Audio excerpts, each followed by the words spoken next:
Hello everyone, my self शीतल कंवर। और आज मैं आप लोगों को बताने वाली हूँ हिस्ट्री के बारे में। ये जो लेक्चर्स हैं, आज से लेक्चर्स होने वाले हैं about history of Himachal.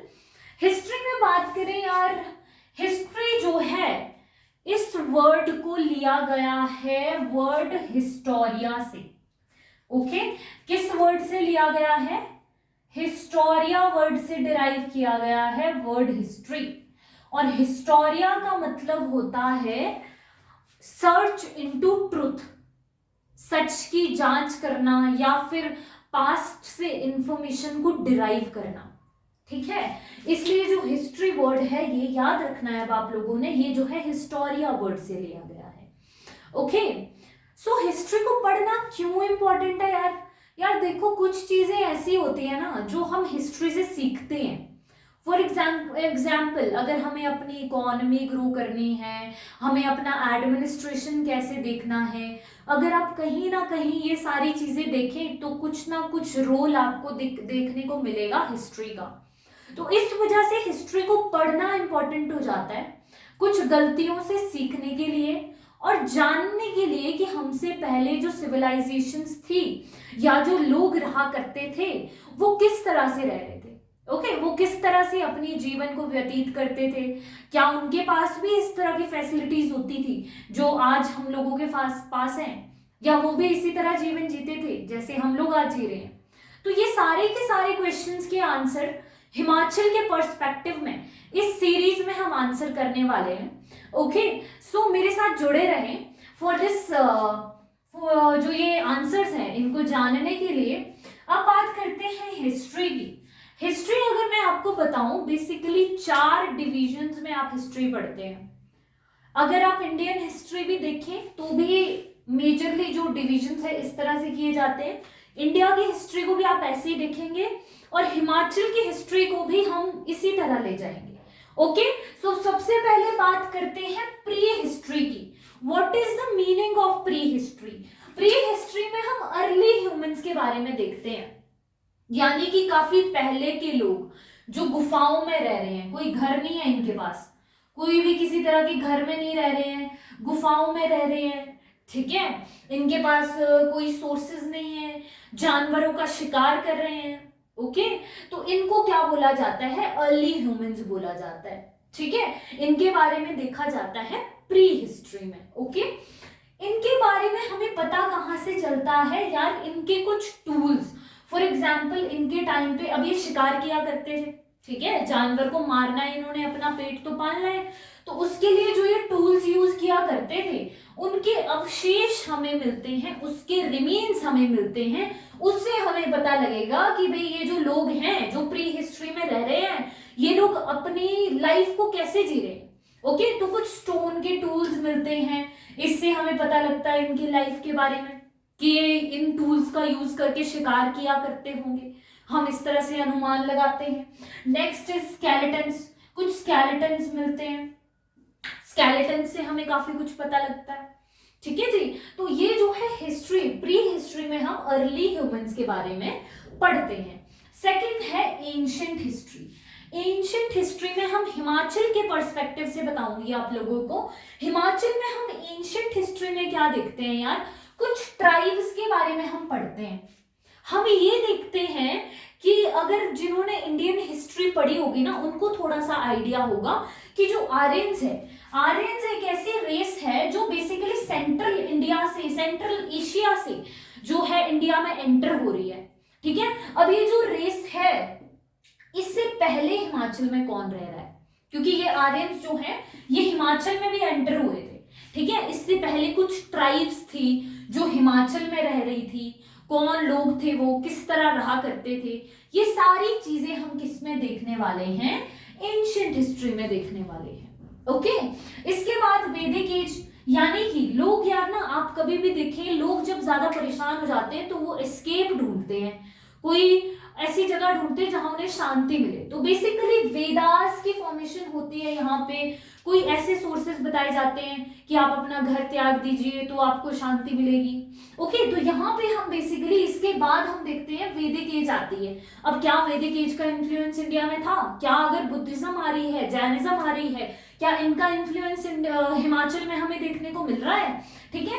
Third is Janapadas. ये जो जनपदास वर्ड है इसका मतलब जानना हमारे लिए इंपॉर्टेंट है। अभी के लिए आप सिर्फ इतना जाने कि ये जो जनपदास हैं ये बेसिकली ग्रुप्स है लोगों के बड़े बड़े। ठीक है, पहले लोग ये जो जनपदास है, जनपदास के बनने से पहले लोग कैसे रहा करते थे? अकेले रह रहे थे, कोई ग्रुप्स में नहीं रह रहे थे लोग, ग्रुपिज्म नहीं था लोगों में। अब यहाँ पे हम एंशिएंट हिस्ट्री में जनपदास की फॉर्मेशन देखेंगे। इसमें हम क्या देखेंगे कि लोग जो है उन्होंने ग्रुप्स में रहना शुरू कर दिया है। ठीक है, अब ग्रुप्स में रहना शुरू कर दिया, फिर इन्होंने हेड बनाने शुरू कर दिए। वो किस लिए कि अब ये जो हेड है ये इस group, for example group A है कोई, अब इस ग्रुप ए के पास कोई प्रॉपर्टी भी होगी, है ना। आज की डेट में तो आपके पास प्रॉपर्टी होती है ना यार, सोना चांदी, तो बैंक आपकी प्रोटेक्शन करता है। आप जो अपने पैसे हैं वो बैंक में जाके रख लेते हैं। ठीक है, इस टाइम पे लोगों के पास प्रॉपर्टी क्या हुआ करती होगी? कोई गाय होती होगी, फॉर एग्जाम्पल कोई भी पैस्चर हो सकता है, इट्स नथिंग अबाउट कि हाँ गाय ही होगी। कोई भी इनका जो जानवर डोमेस्टिकेशन ही जिसके किया करते होंगे वो इनका एक हिसाब से जो है वेल्थ होगी। ठीक है, साथ ही साथ इनके ग्रेन्स हुआ करते होंगे, कुछ, तो ये यहाँ पे इनकी वेल्थ बनेगी। ठीक है, अब इसको प्रोटेक्ट भी करना है भाई, क्यों? क्योंकि अब ये ग्रुप बन गया बड़ा, अब इनके पास वेल्थ ज्यादा हो गई है। ठीक है, तो अब इसको प्रोटेक्ट करने के लिए धीरे धीरे उन्होंने हेड बनाना शुरू किया। अब ये जो हेड है ये इसको प्रोटेक्ट करने का काम करेगा। ठीक है, तो यहां से हम आगे देखेंगे एंशिएंट में कि किस तरह से ये जो बड़े बड़े ग्रुप्स बन रहे हैं, ग्रुप्स बनने के बाद में जो बेसिकली किंग्स है, एक किंग वाला फेज आ रहा है कि एक राजा होगा, बाकी सारे धीरे धीरे धीरे धीरे, जो मैंने आप लोगों को बताया था यार, एडमिनिस्ट्रेटिव हिस्ट्री वाला लेक्चर अगर किसी ने देखा होगा उसमें मैंने बताया था कि भाई जो बेसिकली लोग हैं उनकी एक्सप्लॉयटेशन हुआ करती थी। ठीक है, तो किस तरह ऐसा फेज आ गया कि जो किंग्स है उन्होंने एक्सप्लॉयटेशन करना स्टार्ट कर दिया लोगों की। अचानक से सब नहीं हुआ ना। ठीक है, तो इट्स अ फेज। इस सारी चीजों को हम देखेंगे एंशिएंट हिस्ट्री में।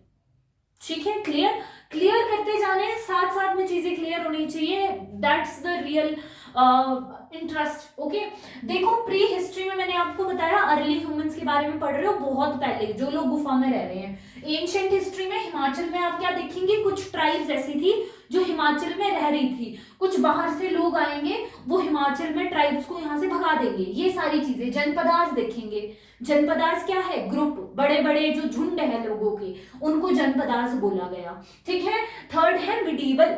मिडीवल में हम क्या देखते हैं? हिल स्टेट्स की फॉर्मेशन देखते हैं कि अब अलग अलग राजा रूल कर रहे हैं। मिडीवल तक आते आते ना क्या सिनेरियो हो गया है कि राजा जो है अपनी अपनी टेरिटरी पे रूल कर रहे हैं।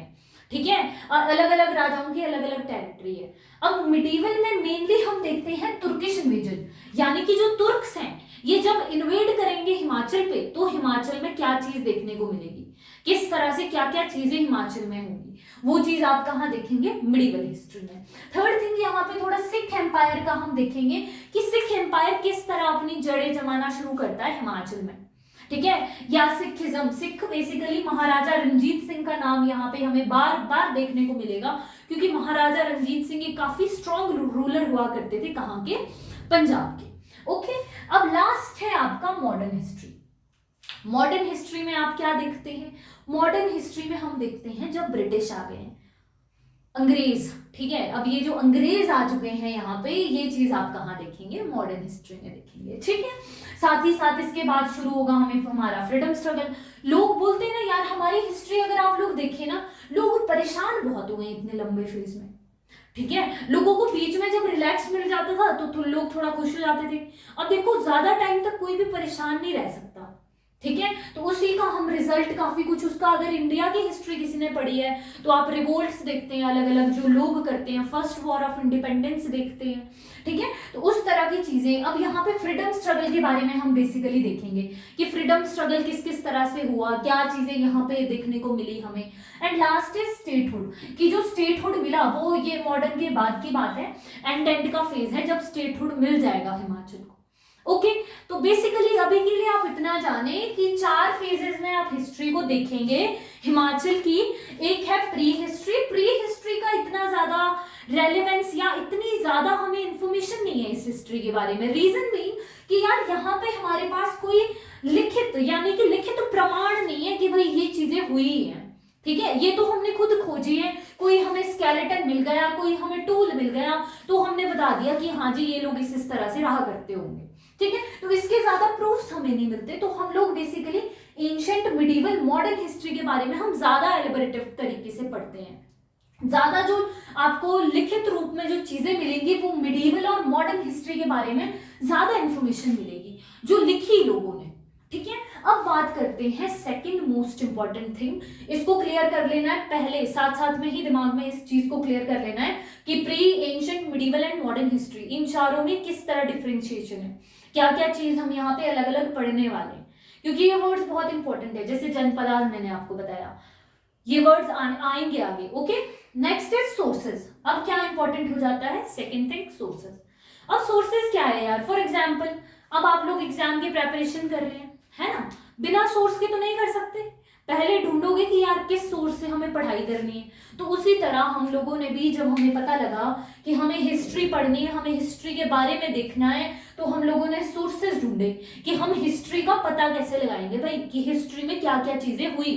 तो हिस्ट्री के सोर्सेज को बेसिकली 2 ब्रॉड कैटेगरीज में क्लासिफाई किया जाता है। पहले है आर्कियोलॉजिकल सोर्सेज, दूसरे हैं लिटरेरी सोर्सेज। अब परेशान नहीं होना, मतलब बताती हूँ अभी। आर्कियोलॉजिकल सोर्सेज ना यार, फॉर एग्जाम्पल कोई टूल्स होते हैं, औजार, ठीक है। किसी ने पत्थर के औजार बनाए हुए थे तो हमें पता लगा हाँ ये लोग पत्थर से शिकार करते थे। किसी ने जो है आयरन के औजार बनाना शुरू कर दिया, लोहे के, तो हमें पता लगा हाँ भाई ये लोग लोहे से शिकार किया करते होंगे, ठीक है। तो ये है आर्कियोलॉजिकल सोर्सेज, जिसमें हमें टूल्स या आपके कॉइन्स जो है ट्रेड हमें देखने को मिलता था, या हमें ये पता लगता है अलग अलग किंग्स के कॉइन्स हमें देखने को मिलते हैं, ठीक है। अब कॉइन से भी बड़ी सारी चीजें क्लियर होती हैं यार, अभी आप लोगों को डिटेल में इन एस्पेक्ट्स को हम अभी डिटेल में करने वाले हैं। बस अभी के लिए आप इतना जाने कि जो कॉइन्स है ना यार, कॉइन्स में भी हमें बड़ी चीजें, फॉर एग्जांपल किसी कॉइन पे ना एक इमेज बनी हुई है पशुपति की, फिर हमने सोचा कि हाँ यार ये जो है शिव की पूजा किया करते होंगे। एक पर्सन बैठा है, चारों ओर कुछ जानवर बैठे हुए हैं और वो किसी खाल पे बैठे हैं। अब उससे हमने आइडिया लगाया कौन इस तरह के दिखते हैं, शिव जी, तो शायद ये पशुपति की शिव पूजा किया करते होंगे लोग। तो इस तरह हमने कॉइन से भी काफी सारी चीजें देखी हैं। ओके तो कॉइन्स एक काफी इंपॉर्टेंट आर्कियोलॉजिकल सोर्स है। आर्कियोलॉजी का मतलब जो लिखित नहीं है। इसके बाद मॉन्यूमेंट्स है, जैसे फॉर एग्जांपल ओल्ड बिल्डिंग्स हो गई, कोई आर्कियोलॉजिकल रिमेन्स हो गए, ये सारी की सारी चीजें मॉन्यूमेंट्स में आती है।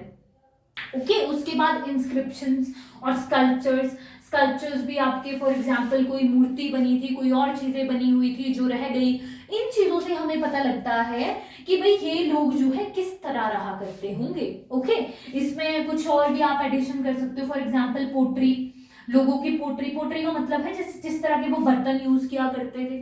तो इनसे हमने इन लोगों के जीवन के बारे में पता लगाया कि हाँ ये लोग इस तरह से रहते थे, ये चीजें यूज करते थे, ठीक है। सेकंड सोर्स है लिटरेरी सोर्सेज। अब यार लिटरेरी का मतलब तो बहुत क्लियर है। लिटरेरी का मतलब होता है जो चीजें लिखित में है, अब जो लिख दी गई चीजें, फॉर एग्जाम्पल संस्कृत वर्क्स आते हैं आपके, इसमें हमें पता लगा, कुछ जगहों का मेंशन मिला हमें। अब कुछ ट्रैवलर्स आए, एक ट्रैवलर का नाम ना पूरी हिमाचल हिस्ट्री में आप देखेंगे जिसका नाम था ह्यूइन सांग, HIEUN ह्यूइन सांग जो है ये एक ऐसे ट्रैवलर थे जिनका जिक्र आपको इंडियन हिस्ट्री में भी मिलेगा और हिमाचल की हिस्ट्री में भी बार बार आप इस ट्रैवलर के बारे में देखेंगे। तो ये जो ट्रैवलर्स थे इन्होंने जाके लिखा, ह्यूइन सांग ने कुछ कुल्लू के बारे में बातें लिख दी। अब हमें पता लगा कि यार हाँ कुल्लू में इस तरह के लोग रहते थे, इस कल्चर को फॉलो किया करते थे, ठीक है, या राजा था वो किस तरह से रूल कर रहा था, ठीक है। तो कुछ जो ट्रैवलर के अकाउंट है इनसे भी हमें पता लगता है कि किस किस तरह से जो है चीजें चली। अब कुछ जो है सिक्स के वर्क भी है, क्योंकि आपने देखा यहाँ पे मिडीवल में मैं बात कर रही हूँ सिख एम्पायर की। अब जो यहाँ पे लोग विजिट करके गए तो यहाँ पे इन्होंने भी कुछ चीजें लिखी जो कि इन्होंने अपनी किताबों में लिखी, उससे भी हमें पता लगता है। कुछ पर्शियन लोग थे यहाँ पे, तो पर्शियन वर्क से हमें पता लगता है कि हाँ जी हिमाचल में ये चीजें रही थी। ठीक है, तो ये है बेसिकली एक ब्रॉड क्लासिफिकेशन। ये पूरा का पूरा आप हिस्ट्री में इस तरह से हम लोग चलने वाले हैं, इस तरह से हम लोग पूरी हिस्ट्री कवर करने वाले हैं। ओके, तो ये चीजें एक बार फटाफट से देख लेनी है आप लोगों ने कि किस तरह से जो है ये चीजें चल रही हैं और क्या डिफरेंसेस हैं इनमें। ओके, और बेसिकली सोर्सेज क्या है, मैटर करते हैं सोर्सेज। इनके तो मैक्सिमम जो है रिटन सोर्सेज ही हमें देखने को मिलेंगे, क्योंकि इनका ना हमें इजी भी हो गया था कि हाँ ये चीजें चल रही थी क्योंकि रिटन सोर्सेज अवेलेबल थे। ठीक है, इसके अलावा कुछ चीजें ऐसी थी जो रिटन में नहीं है, फॉर एग्जाम्पल इनके लिए ज्यादा सोर्सेज नहीं है रिटन में, तो अब उसमें हमें प्रॉब्लम आई। ओके जी, तो हम लोग बात कर रहे थे सोर्सेज के बारे में, बेसिकली हिस्ट्री के सोर्सेज पे बात कर रहे थे। तो let's talk about archaeological sources. कुछ इंपॉर्टेंट फैक्ट्स हैं जो प्री के पर्सपेक्टिव से काफी ज्यादा इंपॉर्टेंट है। तो आर्कियोलॉजिकल सोर्सेज में सबसे पहला हम देखने वाले हैं कॉइन्स। कॉइन्स जो है ये एक तरह के आर्कियोलॉजिकल सोर्स है जिससे हम पता लगाते हैं हिस्ट्री का। सबसे मोस्ट इंपॉर्टेंट चीज स्टडी ऑफ कॉइन्स को बोला जाता है numismatics. Okay, second thing, coins क्यों इंपॉर्टेंट है यार? Important source for political, social, economic aspect. अब ये कैसे इंपॉर्टेंट हुए? पॉलिटिकल के लिए कैसे इंपॉर्टेंट हुए, सोशल के लिए, इकोनॉमिक एस्पेक्ट के लिए? देखो, कुछ कॉइन्स पे राजाओं की पिक्चर बनी रहती थी या कुछ लिखा रहता था, फॉर एग्जाम्पल कोई भी वर्ड जैसे महाराजा अधिराजा, ठीक है, तो हम उससे पता लगा सकते हैं कि एडमिनिस्ट्रेशन कैसी थी या किस तरह से वहां की रूलिंग चल रही थी, किंग की कितनी ज्यादा रेलेवेंस थी। ठीक है, तो इस तरह पॉलिटिकल इंपॉर्टेंस शो करते हैं कॉइन्स। ठीक है, सोशल इंपॉर्टेंस सोसाइटी में, फॉर एग्जाम्पल आप देखेंगे जैसा कि मैंने पहले भी बताया आपको, कुछ कॉइन्स पे पशुपति की इमेज बनी हुई हमें दिखेगी या कुछ कॉइन्स पे हमें फुटप्रिंट्स देखने को मिलेंगे। अभी तो आप श्री राम से रिलेटेड देखते हैं ना फुटप्रिंट्स, जो फुट्स की इमेज आती है, तो लेकिन कुछ पे हमें देखने को मिलेंगे, हम उसको रिलेट करेंगे विष्णु जी से। ये आप पढ़ेंगे आगे जब हम डिस्ट्रिक्ट वाइज हिस्ट्री देखेंगे ना, उसमें हम देखेंगे चंबा में हमें इस तरह के कॉइन्स मिले हैं। तो सोशल में कॉइन्स काफी ज्यादा इंपॉर्टेंट है। ओके,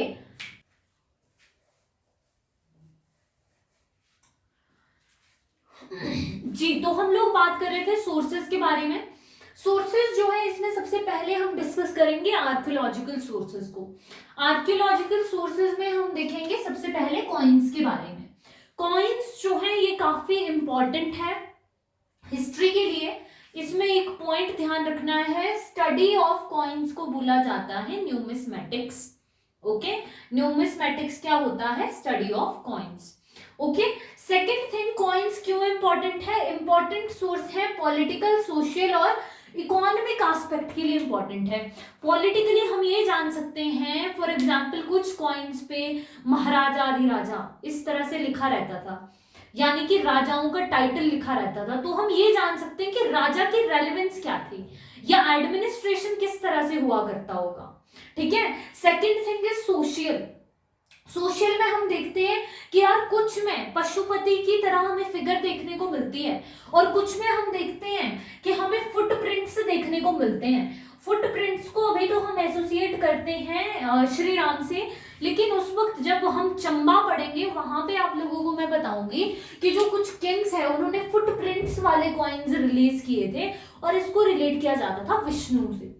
ठीक है जी, तो ये चीज यहाँ पे हम सोशली पता लगा सकते हैं कि कॉइन्स में सोशल एस्पेक्ट क्या चल रहा था उस वक्त। इकोनॉमिक भी हम बता सकते हैं, इकोनॉमिक कैसे बता सकते हैं?